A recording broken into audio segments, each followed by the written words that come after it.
Hello all my lovely children out there, a very warm morning to everyone. I hope you all are happy and fine. So dear students, let us do a quick review of what we did in our previous class. Yes, in our previous class we started lesson 8 from our English textbook part 1, I am the king. So in that particular lesson we did the reading of the text and we also discussed the new words along with its meaning. And today in this class here I am going to do the explanation of this particular text. So I request everyone to please listen to me carefully and take out your book and put your finger wherever I read and try to understand it well. So what is the learning outcome of today's class? The learning outcome of today's class is to enable the students to understand the lesson well. Yes, here I am going to do the explanation of the text. So you are going to understand the lesson well. So here I am going to mention and here I am going to do the explanation of this particular lesson. I am the king. It is a bright and beautiful morning. So it was a very bright and beautiful morning. Chand, that boy, he was a shepherd. So he has taken his sheep to graze in the field. Okay, he has taken his sheep to take grass in the field. Can you help me? Chand hears a voice. He looks around. He is surprised to see a man with a crown on his head. So while he was with his sheep, suddenly he heard a voice that, can you help me? So he was just looked here and there, and when he has seen that a person with a crown on his head, okay, crown that the king or queens used to put on their head, that is a crown. Okay, so he was surprised to see that man. Are you the great king Ashoka? Asked Chand. So Chand was able to recognize that particular person, that he is King Ashoka. Now, yes, I am, answers the man. How do you know me? So the man was surprised, the king was surprised, and he asked the particular boy, Chand, that, yes, I am King Ashoka. How do you know me? Everybody knows you, says Chand, but you had died many years ago, then how can I see you? So everyone knows about you. You were such a great King Ashoka. So everyone knows about you. So but you died long time back. So how can I see you today? King Ashoka tells Chand that he is visiting the earth as a ghost. Please don't be scared, says Ashoka. So Ashoka says, I have visited this earth to look after many things in the shape of a ghost, but you don't have to be afraid of me.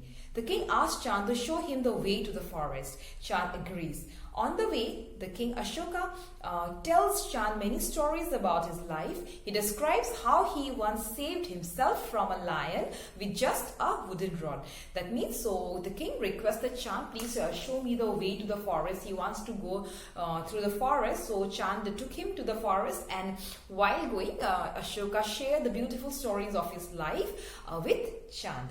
You must have felt very brave and strong after saving yourself from a lion. That means why he has said that, because he described that once he saved himself from a lion, and he just used a wooden rod to killing the lion. So he saved himself. So now the boy asks that you might be feeling very strong at that time. Okay, I wish I could be a king like you. So Chand also wanted to be a king like King Ashoka. King Ashoka says, when I was young, I used to think that the one who wins a fight is brave. One day I learned that it is not true. So King Ashoka says that he used to think that when somebody win wars, the big fights, wars, so one wins, we feel very happy, happiest man. But he thought that no, later on he realized that it is not so. One day I learned that it is not true. Weak people fight wars, strong people live in love and peace. We cannot feel happy by hurting others. We can win and feel happy only by loving others. So I stopped fighting. So King Ashoka, he fought many battles, many wars in his lifetime, and he won also, and he succeeded. But he was not happy.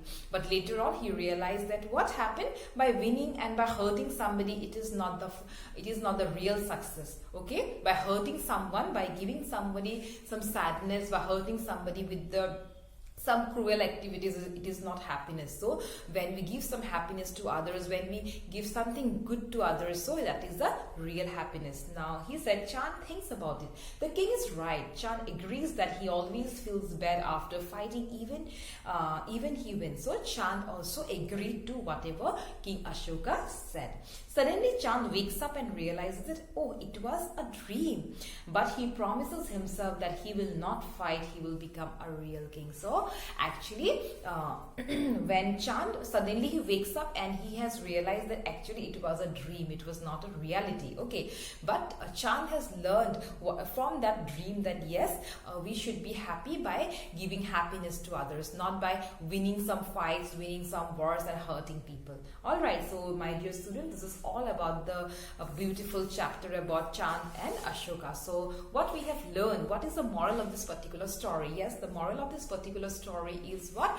That means we should give happiness to others. We should spread happiness everywhere to make others happy. If we fight, if we hurt others, we will never be happy. Okay, and God will also be not happy with us. So always try. It is a lesson for you also, students. So always try to be happy and spread happiness around everywhere, wherever you go, wherever you stay. All right, so my dear students, this is all about the explanation of this chapter. In my next class I will be discussing the textual activities with you. So for today this much. Thank you and have a nice day ahead. Bye bye.